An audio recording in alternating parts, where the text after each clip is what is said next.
지난번에 마가복음 1장 1절로 8절을 이제 살폈습니다. 기억나시는지 모르겠습니다. 마가복음을 쓰고 있는 마가라는 예수님을 따라다니는 제자가 이사야의 말씀과 말라기의 말씀을 가져와서 인용해서 2절과 3절에 그렇게 하는데, 이게 본인이 하고 싶은 대로 다 바꾸는 겁니다. 말씀을 그대로 카피해 놓은 게 아니라 거기에 인칭도 바꾸기도 하고 말씀을 짬뽕하기도 하고 이런 것을 우리가 이제 보았었습니다. 예수님을 통하여 성취된 말씀을 마가라는 이분은 자유자재로 성경의 세계를 자기 현실에 가져와서 바꾸는 이 모습을 보면서 우리도 성경의 세계에 이 마가처럼 그런 사람이 참 되면 좋겠다. 첫 번째 살폈던 것이죠.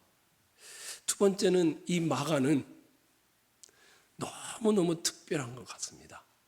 이사야 선지자의 글이라 굉장히 오래전이거든요. 거의 800년 가까이, 700년, 800년.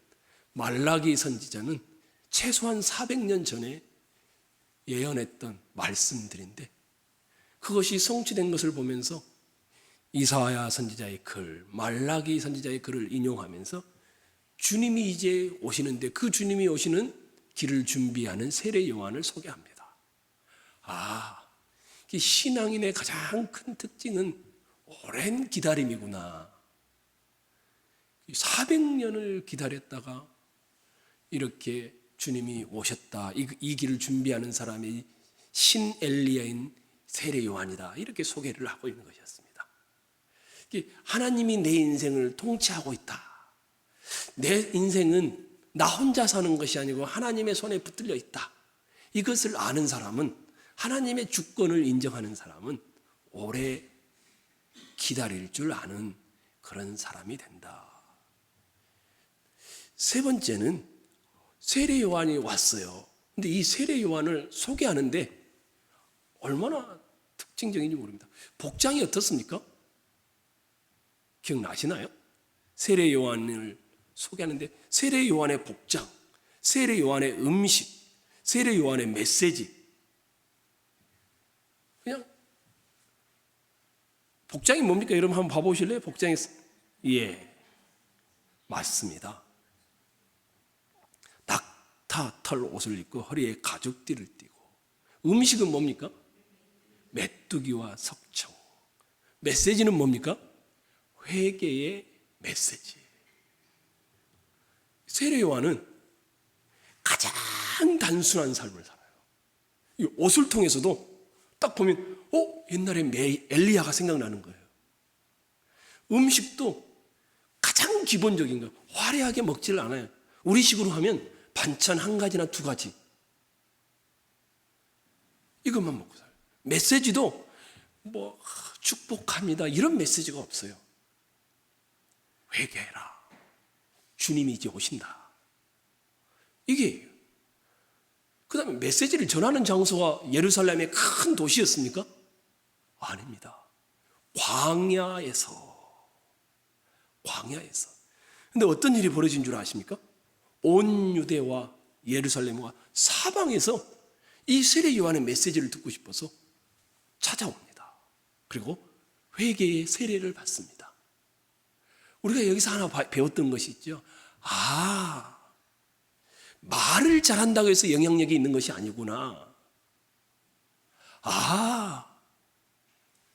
자기 삶과 말과 인격이 일치될 때 어떤 식으로든지 우리는 주님을 소개하는 사람이 되는구나.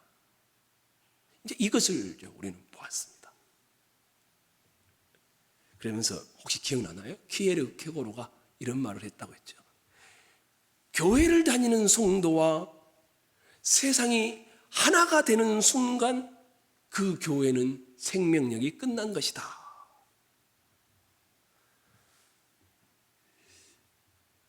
또 우리가 보았던 것이 있습니다. 세례 요한이 와서 예수님의 오심을 이제 주의 길을 준비하는 사람이니까 근데 얼마나 사람들이 다 자기에게로 몰려오잖아요.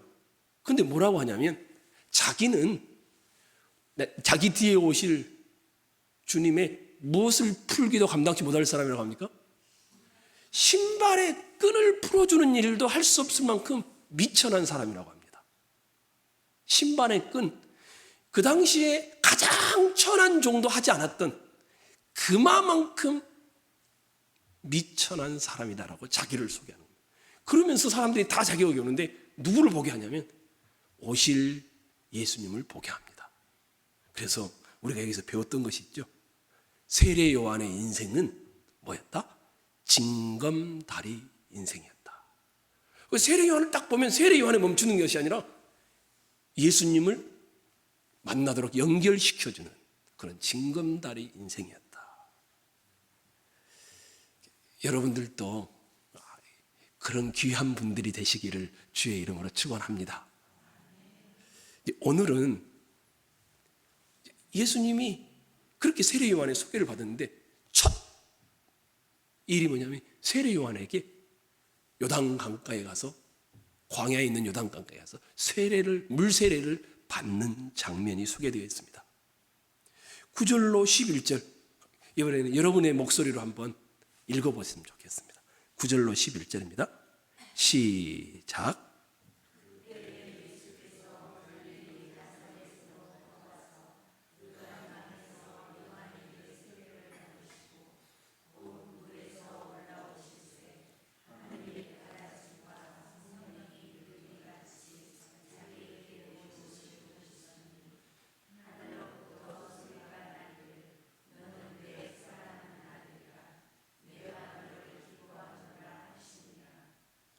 감사합니다.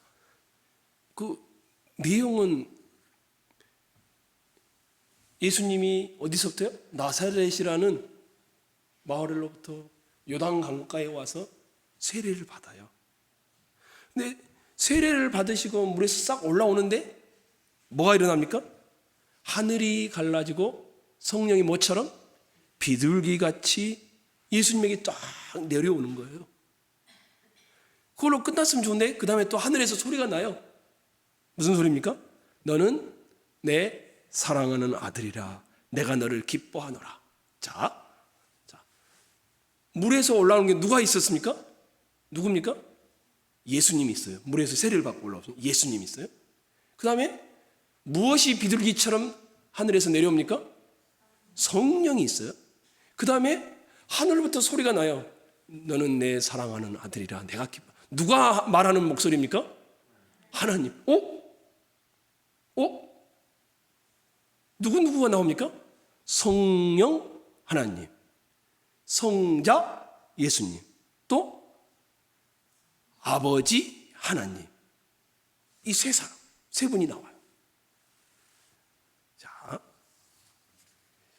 마가가 이것을 지금 삼위일체 하나님이 함께 있는 장면을 소개하고 있어요. 우리 성경 한 군데 찾아가 볼까요? 창세기 1장 1절에서 3절입니다.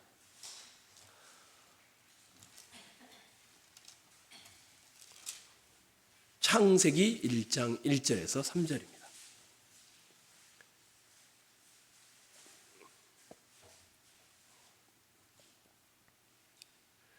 제가 1절, 여러분이 2절, 3절은 같이 읽겠습니다. 태초에 하나님이 천지를 창조하시니라.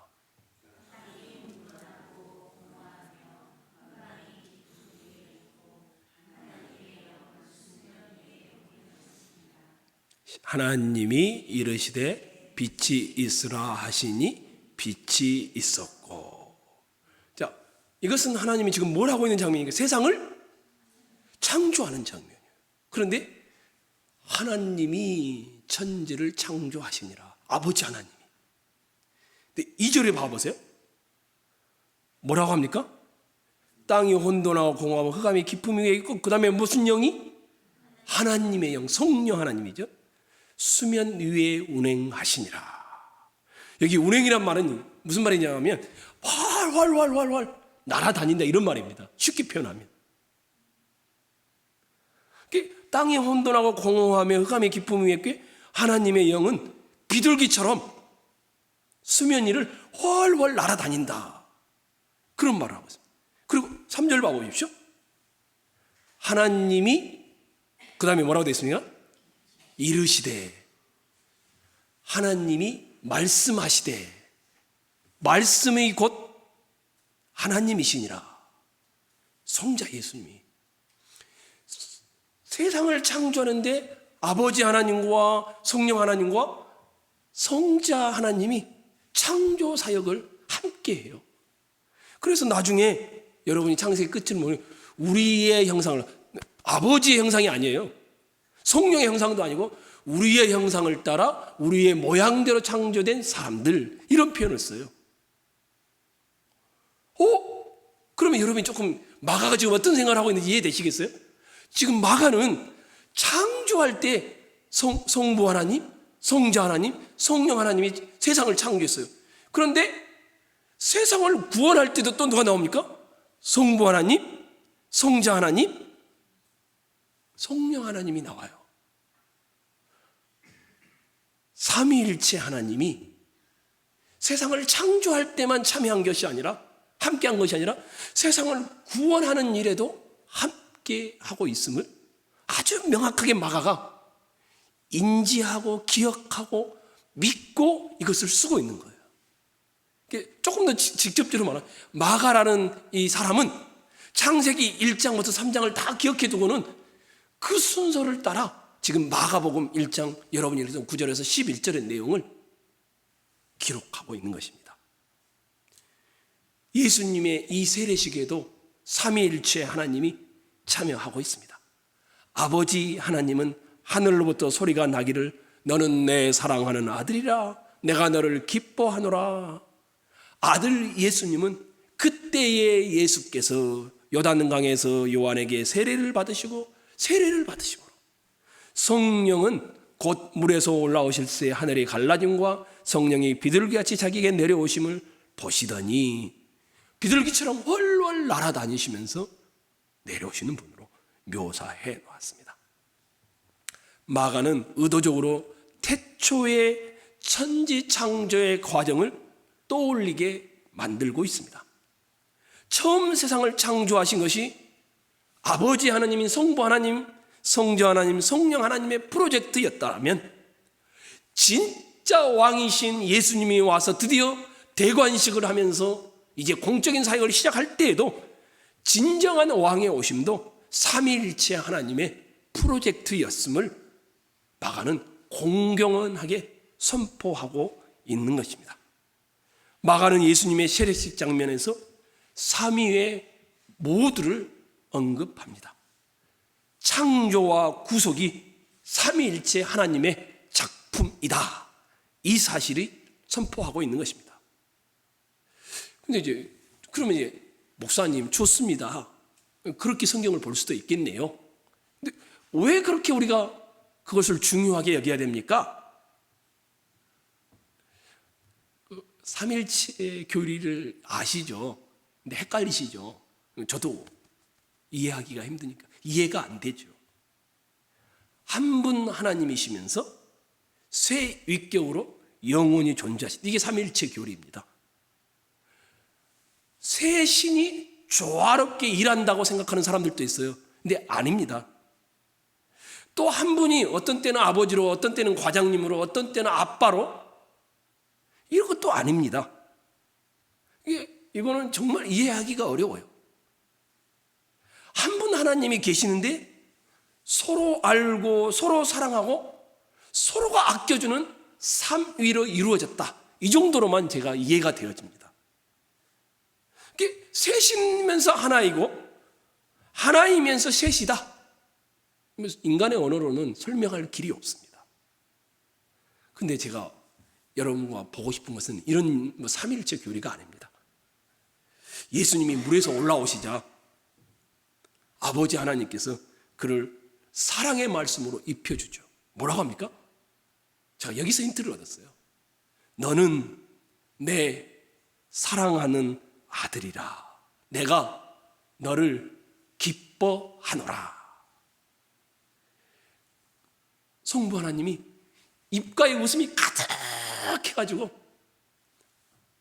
성자 예수님을 보시면서 정말 너를 내가 사랑한다 지금 막 그러고 있는 거예요. 근데 거기에 성령 하나님이 딱 감싸 안아서 이 분위기 자체가 얼마나 사랑의 분위기인지를 보여주는 그림으로 이 본문이 저에게 보였습니다. 영원 전부터 영원까지 이어지는 삼위 하나님이 예수님이 구원사역을 시작하는 이때에 와서 서로가 서로를 얼마나 사랑하고 있는지를 설명해주고 그림을 보여주는 것처럼 제 눈에 보였습니다. 요한복음의 기록에 보면 예수님이 기도하는 장면이 요한복음 17장에 나와요. 근데 아버지와 아들과 성령은 서로를 영화롭게 한다 이런 표현이 돼요. 제가 한번 읽어드릴게요. 아버지께서 내게 하라고 주신 일을 내가 이루어 아버지를 이 세상에서 영화롭게 하였사오니 아버지여 창세전에 내가 아버지와 함께 가졌던 영화로서 지금도 아버지와 함께 나를 영화롭게 하옵소서. 예수님도 마지막 십자가를 앞에 두고 있는데 그 장면에서 가장 관심이 뭐냐면 아버지 하나님을 얼마나 영화롭게 생각했는지 어떻게 하면 저분에게 영광을 돌릴까, 저분을 기뻐하게 할까, 이것이 예수님의 전부였다 이거예요. 근데 성부 하나님도 이 예수님을 보시면서 이는 내 사랑하는 아들이요 내가 정말 웃지 않고는 배기지 못할 것 너무너무 사랑한다, 아낀다, 기뻐한다 이런 표현을 써요. 기독교 사상가 중에 유명한 분이 있습니다. C.S. 루이스라는 분이 이렇게 말합니다. 기독교의 하나님은 얌전히 앉아있는 정적인 분이 아니다. 역동적이고 활기차고 드라마 같은 마치 서로가 손을 잡고 춤을 추고 있는 것 같은 그런 하나님을 우리는 믿고 있는 거다. C.S. 루이스라는 분이 이렇게 표현했어요. 또 신학자 코넬리우스 플랭팅카라는 이런 분도 이렇게 말합니다. 성부 하나님, 성자 하나님, 성령 하나님은 자기를 중심으로 하여 살지 않는다. 서로를 높이고 서로를 존중하고 서로를 칭찬해주고 서로를 위로해주고 서로를 감싸주고 이게 삼위일체 교리이다.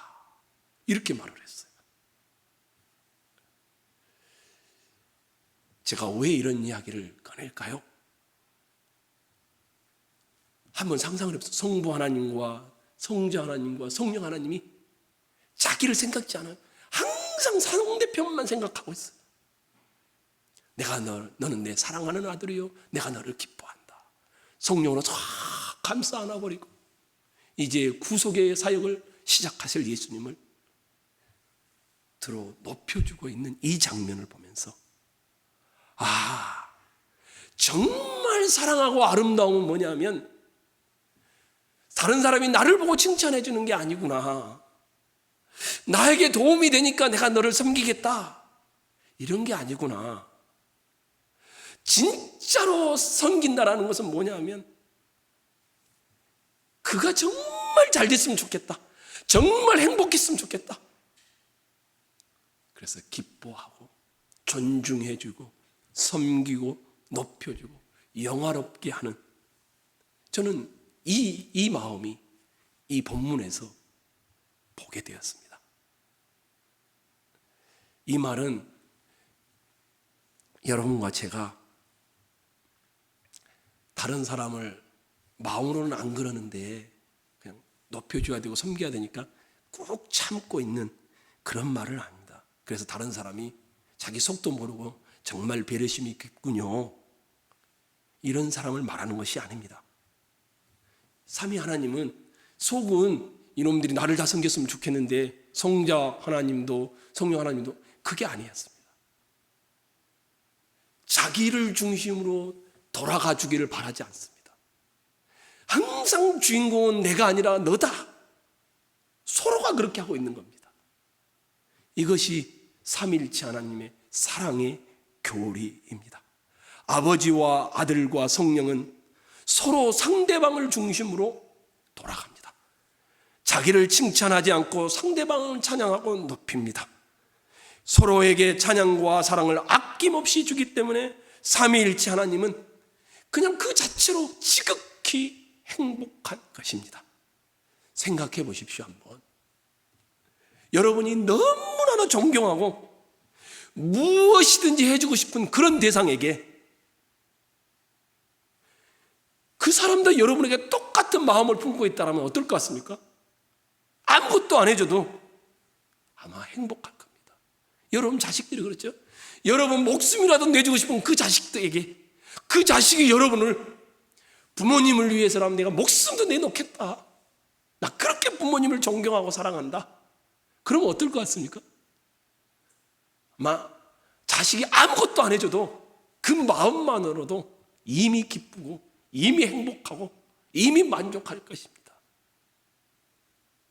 지금 그 방금 말씀했던 그런 이야기를 이 하나님이 영원 전부터 그런 기쁨을 서로 나누었다는 것입니다. 아버지와 아들과 성령은 서로에게 우리식으로 표현하면 막 사랑을 퍼주는, 서로를 기뻐하고 서로를 찬양하고 서로를 높여주는 그런 일을 영원 전부터 해오셨다는 겁니다. 서로의 영광을 무한히 추구하며 서로 그것 때문에 행복해하고, 네가 잘 되니까 난 너무 좋다, 우리식으로 하자면 이런 표현이 되겠습니다. C.S. 루이스가 이런 말을 합니다. 삼위일체 하나님이 서로가 손을 잡고 춤추면서 이 사람이 주인공입니다, 이 사람이 주인공입니다, 이렇게 하고 있는 춤추는 무대 위에 있는 세 분 같다. 그러면서 이런 말을 합니다. 우리 각자에게도, 우리 각자의 인생도 이렇게 살아갈 때 진짜 행복해진다.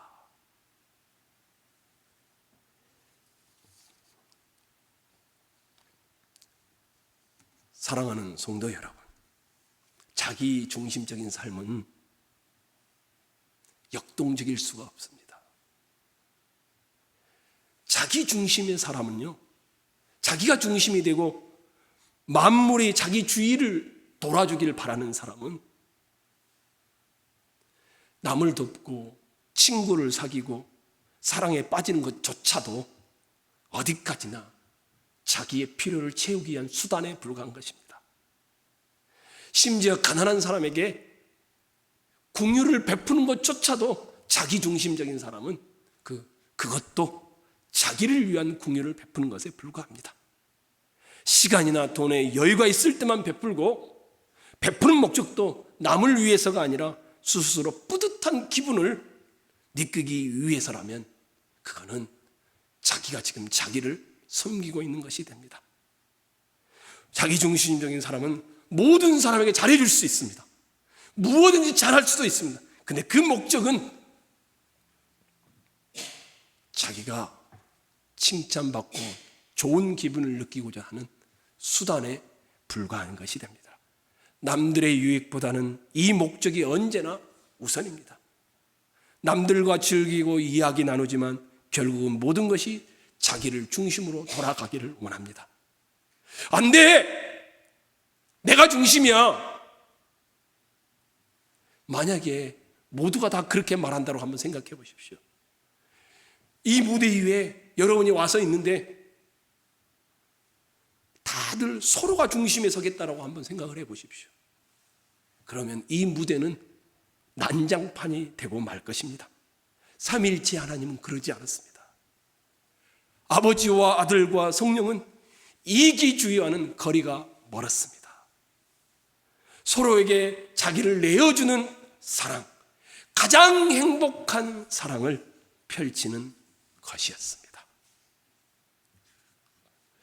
저는 여러분과 함께 이 말씀을 보면서 9절로 11절 보면서 적용을 하고자 합니다. 하나님을 어떻게 보느냐에 따라 우리의 시각과 인생이 달라집니다. 먼저 하나님이 없다라고 생각하는 사람은 이 땅의 삶은 우연의 산물이라고만 치부합니다. 자연 선택의 결과물일 뿐이며, 우리가 사랑이라고 부르는 것도 그런 학자들은 내 화학 반응에 불과하다고 말합니다. 진화 생물학자들은 우리 안에 있는 모든 유전자가 성공적으로 다음 세대에 전해지고자 하는 그런 유전자에서 전달돼서 후손이 나온다고 믿습니다. 하나님이 없기 때문에 그런 주장을 합니다. 사랑을 느끼는 것도 유전자를 후대에 전하고자 하는 화학물질의 결합 정도로만 생각합니다. 사랑은 그렇게 보면 화학 반응에 불과할 뿐이 되는 것입니다. 그런가 하면 하나님이 존재하기는 하지만 세 하나님이 아니라 한 분이시면서 세 분이고 세 분이면서 한 분이, 이렇게가 아니라 그냥 한 분으로 보면 사랑이라는 것이 성립되지 않습니다. 하나님이 세상을 창조하기 전에는 하나의 인격밖에 없었기 때문에 사랑은 존재할 수가 없는 것입니다. 사랑은 둘 이상의 관계 속에서만 존재하는 건 아니겠습니까? 그래서 하나님은 본질적으로 말하면 사랑이 아닌 것이 됩니다. 그래서 유대교는 틀렸죠. 능력이 있을지는 모르고 기적을 일으킬지는 모르겠지만 사랑은 없는 것입니다. 그런데 우리가 믿고 있는 오늘 9절에서 11절에 나오는 이 삼위일체 하나님은 여러분과 저에게 다른 이야기를 하고 있습니다. 야, 나를 잘 섬겨라. 기쁨을 그러면 줄 것이다 내가. 이런 이야기를 하는 것이 아닙니다. 세상을 창조하신 그 하나님이 구속이라는 것을 세 분이 함께 가시면서 서로를 아낌없이 내어주는 이 장면을 보면서 뭐라고 해요? 우리는 너희들로부터 찬양을 받고자 하여 너희를 만든 것이 아니라 사랑하는 나의 백성들아, 이 사랑을 주기 위해서 너희들을 만들었다. 이 말을 지금 하고 있는 것입니다. 사랑하는 성도 여러분, 여러분과 저는 이 하나님과 함께 멋있는 아름다운 사랑의 춤을 추기 위해 만들어진 존재들입니다. 사랑하는 성도 여러분, 지금 오늘 본문은 이렇게 말하는 것 같습니다. 나를 믿기만 해서는 부족하다. 가끔 기도하는 것으로 종교생활하는 것도 부족하다. 힘들 때 내 말씀을 읽으면서 너희들이 위로받는 것으로는 부족하다. 너희 중심이 아니라 나를 중심으로 살아가는 존재로 내가 너희를 창조했다. 매사에 나를 생각하면서 살아라. 그러면 정말 너희에게 행복이 주어진다. 참된 행복의 길, 인생의 춤을 너희들이 출 수 있었으면 좋겠다. 이런 이야기를 우리에게 전해줍니다. 혹시 어딘가에 계시는 그 하나님, 그러시겠지, 막연하고 믿고 있지는 않나요? 정말 하나님의 그 상대방을 높이는 그 사랑 때문에 여러분 춤추고 계시나요?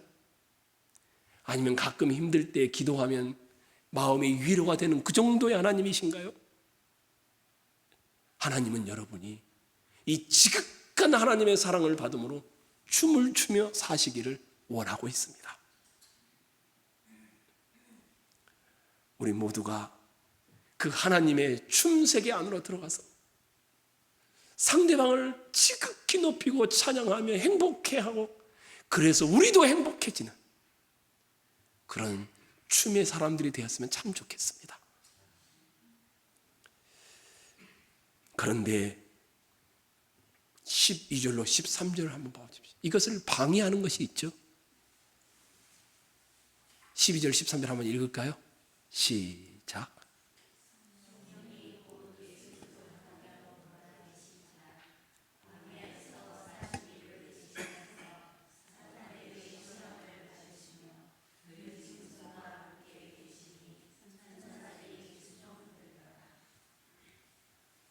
예수님이, 성부 하나님이 기가 막힌 사랑의 표현을 해주고 성령 하나님이 분위기를 쫙 잡아가지고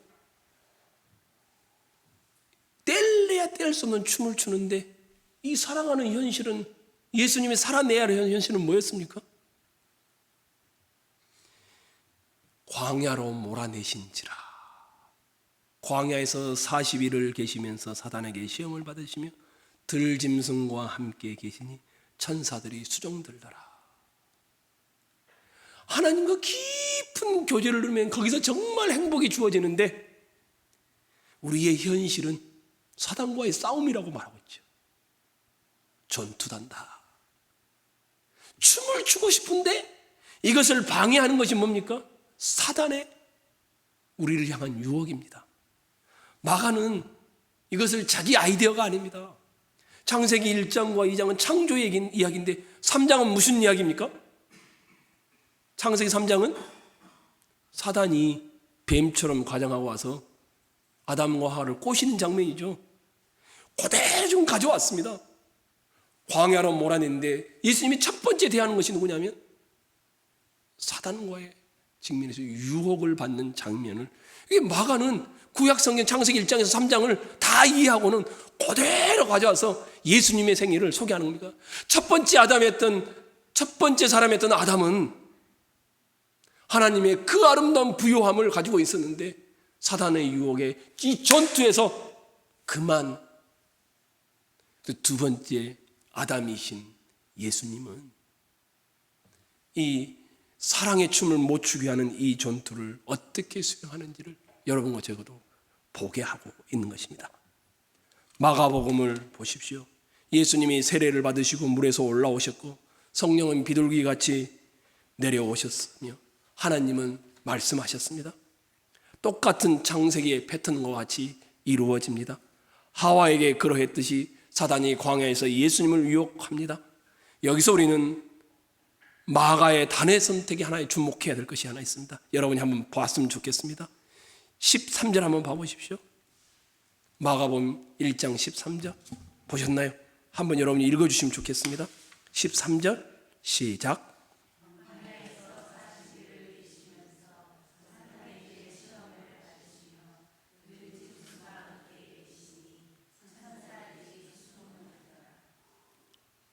이건 마가복음에 나온 단어가 딱 한 가지 있습니다. 다른 복음서에는 안 나옵니다. 예수님이 시험을 받으면서 40일을 합니다. 누구와 함께 있었다고 합니까? 들짐승과. 들짐승. 이런 표현은 다른 데 등장하지 않습니다. 왜 이런 표현을, 이 단어를 가져왔을까? 마가복음을 기록할 당시 예수를 믿고 있는 사람들은 예수를 안 믿는 사람들에게 정확하게 들짐승과 들짐승들의 밥이 되었었습니다. 그 당시에 그랬습니다. 예수를 믿는 사람은 다 들짐승의 사자들의 밥이었습니다. 겨우 살아남은 크리스천들은 들짐승들의 밥이 되는 것처럼 그런 삶을 살고 있었습니다. 겨우 살아남은 크리스천들은 신앙을 버리고 싶은 유혹이 얼마나 심했겠습니까? 마가복음을 기록하고는 이 마가도 예수님도 아담처럼 하나님과 깊은 관계를 누리면서도 지금 유혹 앞에 서 있는 것이었습니다. 맞서서 싸우고자 하는 것이었습니다. 광야는 고난으로 가는 우회로가 아닙니다. 광야는 전쟁터입니다. 우리를 유혹하는 것은 그냥 막연한 비인격적인 어떤 힘이 아니라 실제적인 적인 사단이 도사리고 있었습니다. 마가라는 사람은 사단을 가공한 그냥 상상 속의 인물로 소개하는 것이 아니라 실존하는 인물로 다루고 있습니다.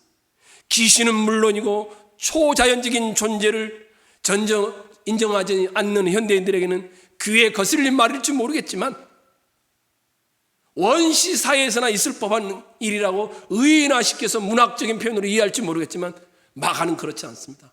마가는 사단을 상상 속의 인물로 보지 않습니다. 우리에게 마가는 너희가 이 춤을 추지 못하게 하는 사단이 이 뒤에서 너희의 삶을 매번 유혹하고 있다. 들짐승의 밥이 되도록 그 유혹에 빠지도록 하고 있다. 이것을 표현하기 위해서 들짐승이라는 단어를 썼습니다. 성도 여러분,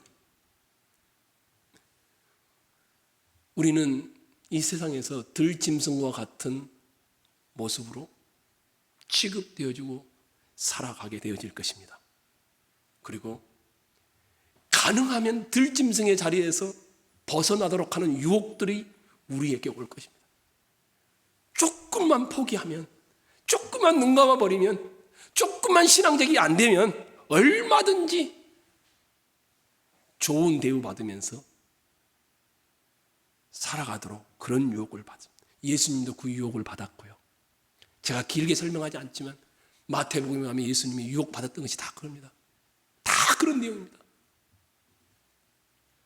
에덴 동산에서 하나님은 아담에게 말씀하셨죠. 야, 저 선악과 누가 뭐라고 해도 먹지 마라. 내 말을 따르라. 선악을 아는 지식의 나무에서 절대 따먹지 마라. 그 열매를 따먹으면 너는 죽는다. 그런 말씀 앞에서 우리의 첫 번째 반응은 어떻습니까? 왜? 근데 지금 요구하는 것은 무엇입니까? 하나님은 설명해 주지 않았습니다. 왜 유익한지 미리 이해가 된다면 누가 안 따르겠습니까? 순종하는 것이 먼저였습니다. 아, 그렇군요. 이제 알겠습니다. 예, 저 나무의 열매를 먹으면 저렇게 되는군요. 그러니 이것은 여러분이 아니라 누구나 다 할 수 있는 일입니다. 하나님, 그분이 나에게 가장 선한 분이기 때문에 왜 먹지 말아야 합니까? 이것이 아니라 하나님 자체를 목적으로 삼으면 먼저 순종하겠습니다. 이렇게 되어지는 것입니다. 내가 나를 사랑한다라면 저 나무의 열매를 먹지 마라. 내가 그렇게 말했으니까 먹지 마라. 나와 깊은 춤의 관계를 유지하고 싶다라면 저 나무에 대해서 내가 먹지 말라는 것에 대해 순종해라. 그러면 너는 살 것이다. 아담은 그렇게 하지 않았습니다. 아담과 하와는 시험에 실패했습니다. 그 뒤로 인류는 모두 다 이 시험에 빠져들었고 끊임없이 실패해 왔습니다. 사단은 지금도 여러분을 시험할 것입니다. 야, 왜라고 좀 질문 좀 해봐. 네가 이해가 안 되는데 왜 믿어? 왜 따라가? 사단은 말합니다. 자기를 내주는 사랑. 그것은 내가 완전히 상처받을 수도 있고 다른 사람의 주변 궤도에 사는 것이니 그렇게 살지 마. 네 중심으로 살아야지 왜 다른 사람 중심으로 살려고 해? 섬겨봐. 아무것도 얻은 것이 없어. 여기나 먹어. 이렇게 우리를 유혹할 겁니다. 예수님도 똑같이 광야에서 그 유혹을 받고 있는 것입니다. 성도 여러분, 자기 실속을 챙기라는 이 유혹, 너 그렇게 한다고 알아줄 것 같아? 이 유혹, 우리만 바란 것이 아닙니다. 광야에서 끝이 나지 않았습니다. 지금도 예수님의 생애 내내 사단은 그 공격을 했고, 그 공격은 지금도 우리가 완벽한 하나님의 나라가 올 때까지 우리를 계속해서 유혹하는 내용입니다. 여러분이 아담과 하와를 보면서 저 바보 같은 사람들, 왜 저런 뱀의 거짓말에 속아 넘어갔어? 이러실지 모르겠지만 사실 이미 우리의 마음에는 사단의 거짓말이 가득가득 들어와 있습니다. 하나님을 믿기보다 현실을 믿는 것이 훨씬 더 담대하고 좋습니다. 우리는 그 어떤 것도 오해라는 것 빼고는 믿지 않으려고 합니다. 사자는 시킨 대로 춤추지 않고 정지해 있으려고 합니다. 이것이 지금 사단이 우리를 유혹하는 방법입니다. 성도 여러분, 나무에 관해서 내 말을 믿고 순종하면 죽을 것이다. 사단이 그렇게 유혹하는 겁니다. 근데 예수님이 나무에 올라가십니다. 다들 뭐라고 했으면 그럼 그렇지, 그렇게 죽으면 끝나는 인생이지. 근데 그 십자가의 나무는 어떤 나무였습니까? 죽음으로 끝나버렸습니까? 아닙니다. 예수님은 십자가에 죽으셨고 순종하셨습니다. 너무 힘든 과정이었지만 예수님은 우리로 하여금 궁극적인 춤을 추게 하기 위해서 그 십자가에, 그 나무에 달려 죽으셨고 우리는 그것 때문에 살아났습니다. 사랑하는 성도 여러분, 저는 여러분이 이 시간에 주님으로부터 이런 말을 깊은 심령 속에 듣기를 원합니다. 사랑하는 딸아, 사랑하는 내 아들아, 내가 너를 사랑한다. 내가 너를 기뻐한다.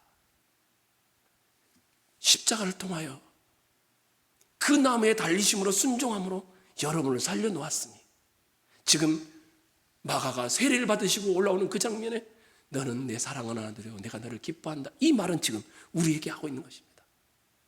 초대교회 마가복음을 읽고 있는 독자들에게 들짐승의 밥이 되고 있는데 그들에게 내가 너를 사랑한다.